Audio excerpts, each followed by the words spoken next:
What's up, people? New video alert. We need to do this. Let me tell you. We need to talk about so many things. We need to talk about how to change your mind. How to know that you deserve it. Hey, you deserve it. You can do it. You can make it happen.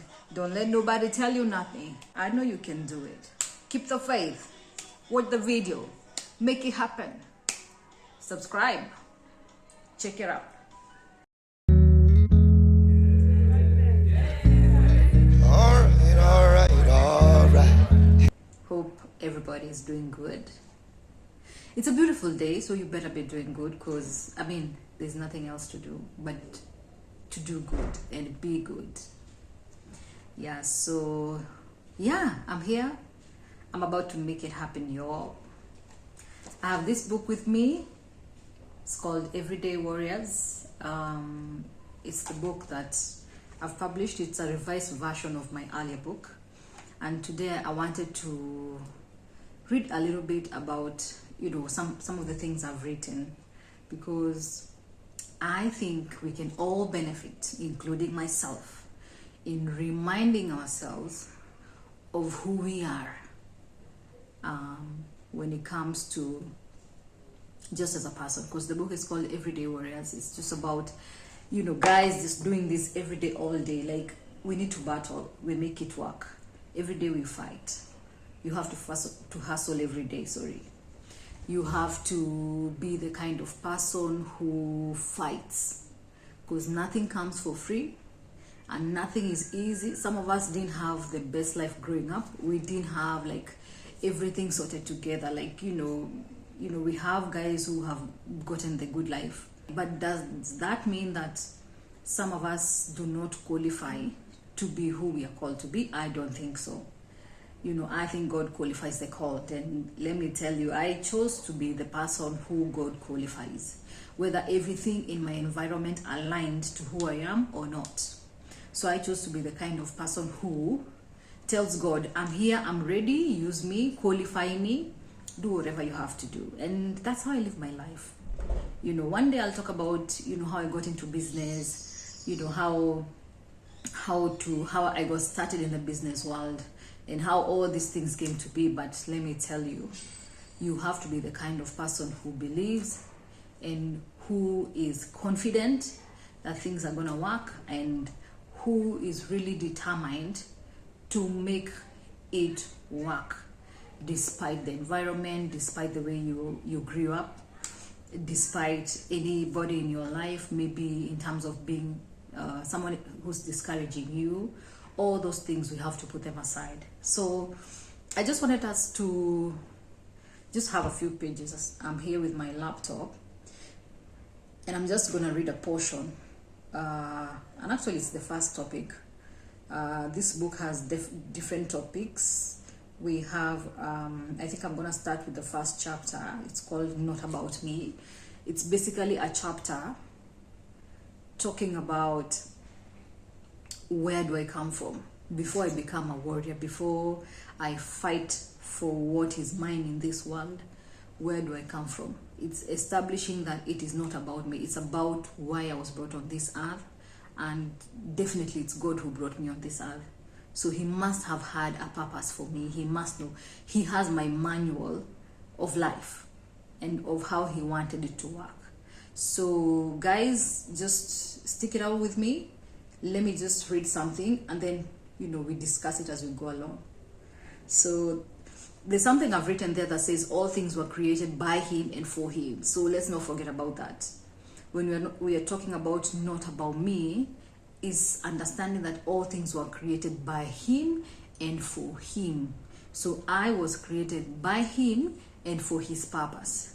And once I understand the purpose that he created me for in this life, then life starts to align and life starts to make sense. So my biggest thing is to understand my purpose. What is my purpose? And I'm privileged to have known my purpose because of just being raised somehow, I would say, in the church. So I got to experience, because let me tell you, baby, it's all about speaking. I do speaking for a living up until today. And let me tell you, that's my line, that's my gifting. And God has taught me how to use my experience and my gifting to even make a living. And I'm going to be sharing about that stuff. So, not about me. It comes from the book of Colossians 1:16. And that's where you understand the term, all things were created by him and for him. So I'm going to read a little bit of it. So a bubble gum can be humongous, bubbly-like and beautiful in 1 minute. And then it pops open in the next minute, making a big mess. Yeah. So what I mean by that is, we chew a bubble gum and sometimes we make a big ball out of it and it looks very, very pretty and very beautiful. But before you know it, it has splattered up open and sometimes it just covers your whole mouth and making a big mess. So one moment, life is perfect and everything is going our way. The next moment, nothing seems to work and life is dull and unbearable. It is in this moment that you relearn to love yourself. Self-despair is a disease that we must get rid of. I mean, listen, every day, everything I start with is about self-love. Because if you learn how to love yourself, then it's easy to find a way to believe in yourself as much to be able to do the things that you can do in this life. You have to accept your situation. You have to accept where you are. You have to accept, all the things that are around you. Because if you do not, the world is going to define who you are and you're never going to get out of that bubble. You're always going to be defined by your circumstances and by the things that surround your life. So when I say that life is, one moment things are going well and then all of a sudden nothing seems to work, in those moments when like a bubble gum, it pops open and everything is a mess, we kind of stop and we go back to self-despair. We go back to feeling low about ourselves. We go back to feeling not good enough. We go back to all these things that remind us that maybe we actually don't have what it takes. We're just trying to convince ourselves. But let me tell you, just because the bubblegum burst open and showed you some flaws that you have, or showed you that things are not working as quickly and as fastly as you would like, doesn't mean that it should define you. Whatever defines you is the reason you are on this earth. And if you're lucky enough, and one day we're going to be talking about purpose, you are going to understand how to understand who you are and what your purpose is.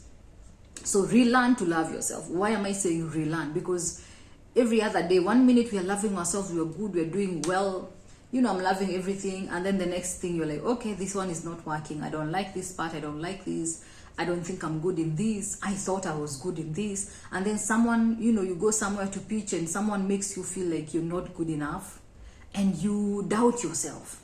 You start doubting yourself. Maybe you don't have everything, planned out the way you wanted. Maybe you don't have the right criteria in terms of the right documentation you think you need to get to a particular thing. But what you need to understand is that all those things in your environment do not define who you are. Whoever you are has always been on the inside. You are great. And once you know what your greatness is, it does not change because of the circumstances you found yourself in. Your greatness has always been there. The only thing you need to do is find a way to tap inside it and bring it out, whether it's working or not. I do a lot of training, and sometimes when I go for these trainings, I don't feel equipped. Sometimes I don't feel like I have the right clothing. I don't feel like I have the right things together. I don't feel like my hair is at its best. Yeah. But that is how I encourage myself. It doesn't matter how I look on the outside. It doesn't matter whether I feel like I'm not wearing the most expensive clothes to go to the kind of job or the kind of thing that I've gone to do. But what I convince myself is whatever I have on the inside is bigger, way bigger. Whatever I have to offer is way bigger than how I feel I'm dressed, or such things, even such small things that we worry about. So just an encouragement. Stop worrying about these small things. Relearn to love yourself. Relearn to accept how life dealt you, the cards life dealt you, wherever you grew up, whatever happened, whatever did not happen, just appreciate it. Just know it does not change who you are. Every good thing that God created you with is still inside you, waiting to come out. So stop being afraid and go for it. Just go for it. So lesson number 1, relearn to love yourself, even in the hard times, even in the times that things are not perfect, even in the times you feel like you're not good enough. That's the lesson number 1. So relearn, because we have to remind ourselves every day, because sometimes we forget. So relearn to love yourself. So again, just a reminder, my book is called Everyday, Everyday Warriors. And as I said, I'm saying relearn because the book is about fighting every day. Like, that's what it's all about. It's fighting every day. So even learning to love yourself, again, it's still fighting for your life. So just let me read something a little bit more, then you take it from there. So yeah, every day is hard enough, especially at the thought of just getting out of bed.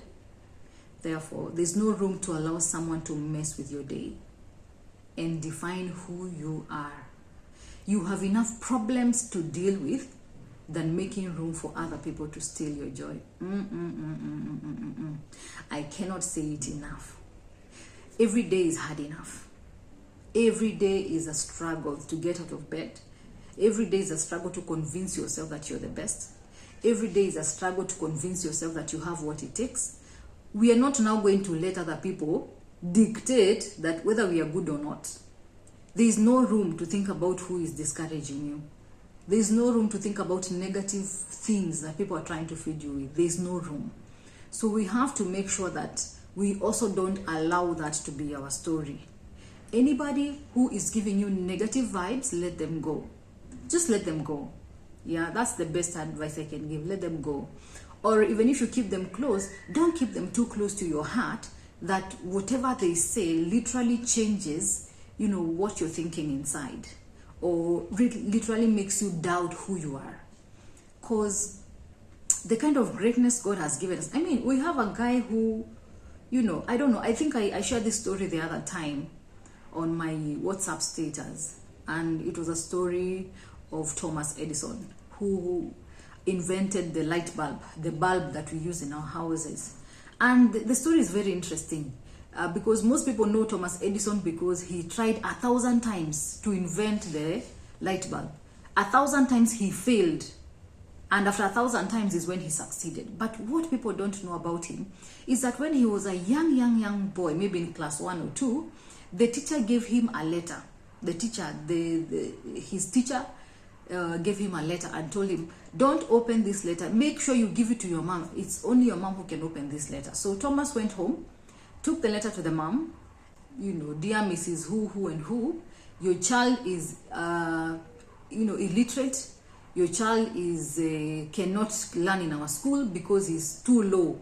Like, it was written very negative things that please teach your child at home because we cannot adapt him because he does not know anything. He does not understand anything. Then Thomas asked the mom, so what has the letter said? What is it saying?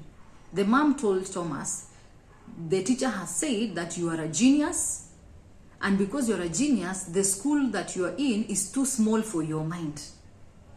You're too big for that school. So the teacher has suggested, because they are not capable enough to teach such a genius, that I teach you here at home. And the boy was so excited. He grew up knowing that he was a genius, that even the school he was in could not accommodate him. But literally what the school said was, you are a fool and you don't even understand anything and we don't want you here. And because of him believing that he was a genius, he grew up and made so many inventions. That guy, if you read about him, he has, apart from the light bulb, he has done something with electricity and all these things, electrical telephone wires and stuff like that. So it depends on what you feed your mind. It depends. If the mother would have just told him, the teacher said you're a fool and there's nothing you can do, that kid would have grown up knowing that they are a fool and they're just nobody, and would never be having the light bulbs that we have today, or maybe would have more years before someone invented it, and that was supposed to be his purpose. So don't allow negative people to come and just change your story. You believe what you want to believe and go after what you think is rightfully yours, because God has bestowed everything you need to do whatever you need to do. So the sweetness of this story is that after many years, when he was even older, he went back to his mother's things after even the mother had passed away. And funny enough, he found the letter that the teacher had written about him. And he decided to read it. And that is when he knew the truth. That what the teacher actually wrote was that he was a fool and he couldn't do anything. So today, it's just an encouragement. It doesn't matter who thinks you can do. It doesn't matter what your parents told you. It doesn't matter who didn't believe in you. You can do it. Whatever you set your mind to do, you can definitely do it. Don't let the voices of other people change your story. Don't let the voices of other people dictate who you are meant to become. If you feel it yourself that you can make it happen, it doesn't matter whether you have the money to do it. God always finds a way to open the door to provide those things. So you just keep believing, just keep preparing for where you're going. And one of those days you're going to realize that God will actually align people in your life to change your story. Because he must open, just like the children of Israel, he had to keep on opening the doors for them because of what their destiny was. So God will put the right people in place for what your destiny is. And so keep that in mind and let it be a guide. Let it be a guide into what you believe in. So you have enough problems, to deal with other people who don't believe in you. Do not allow other people to steal your joy. I have a book I'm working on called Be Kind to Yourself. And I literally mean be kind to yourself. It might be in the books just later on in the year. And that book will be so much about sometimes just don't be too hard on yourself. Yes, all these things never worked out the way you wanted. Things don't, according to the times and the moments that you want. But that doesn't mean that God is not doing something behind the scenes. So keep the faith, and within no time, you're gonna see what God can do in your life. Just keep believing. Yeah. If there's something I can tell people, let me tell you, your level of confidence, your level of just believing in yourself, makes everything change. Because people take you the way you take yourself. If you believe in yourself and if you think you have what it takes and you behave like you have what it takes, people actually take you in that way. So whatever you believe you can do, whether you have the resources to do it or not, you look like it. Act the part like you can do it. And before long, things are just gonna open up for you because you already have what it takes inside you, and people have started to see it and realize it, and you're gonna see it magnify. So I'll be sharing these snippets about the book, and just as a way to remind you of who you are. So I'll read the last one. So athletes have one thing in common. They experience the pain before enjoying the gain. Yeah, the topic of my book, Everyday Warriors, no pain, no gain. So athletes experience the pain before they experience the joy. So yes, pain comes before the joy. Sacrifice comes before the joy. And you must be the kind of person who just doesn't want the glory without the pain. There's a message I wrote that I really love, So long before we see them on their tracks, they have already spent sleepless nights and early mornings making preparations. What are you preparing for? Are you preparing for your destiny? You better do it. You ain't got enough time for what God has in store for you. And you have to believe it, convince us first that you have what it takes. Then we are going to believe that you have what it takes. People take you the way you take yourself. So, and with that, peace out. I am out. And I just want to say, believe in yourself. There's nothing you cannot do. Anything you set your mind to, you can do it. Because God gives people dreams and visions of what he has already bestowed in them. The greatness is already on the inside. You just need to manifest it on the outside. Till next time. Adios.